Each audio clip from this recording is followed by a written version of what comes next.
At 20, when Queen Amara married King Ez, she dreamed of a life filled with the laughter of children. She was young, beautiful, and came from a family known for its fertility. She assumed getting pregnant would be easy, but 1 month turned into many, and then years started to slip by.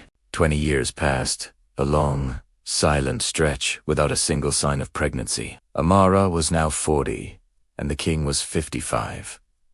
The pressure was immense. A kingdom needs an heir, and time was running out. One afternoon, lost in her sorrow, Amara wept in her room.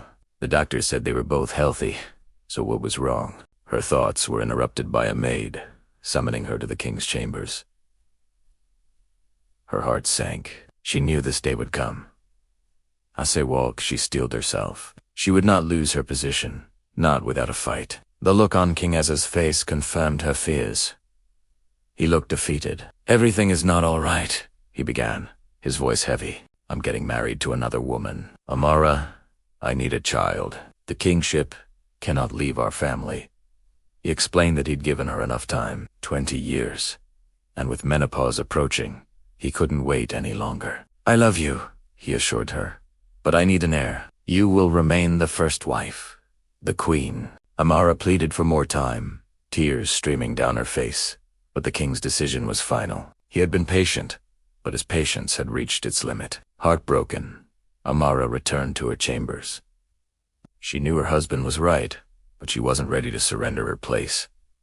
A desperate plan began to form. She called for her most trusted and beautiful maid, OJ. The queen looked at the loyal young woman and made a shocking proposition. "I want you to sleep with the king," she said, her voice a low whisper. "Get pregnant, give birth to the child, and hand the baby over to me. I will present the child as my own." OG was stunned. "My queen."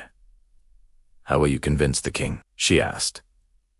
"Leave that to me," Amara replied firmly. She laid out the plan.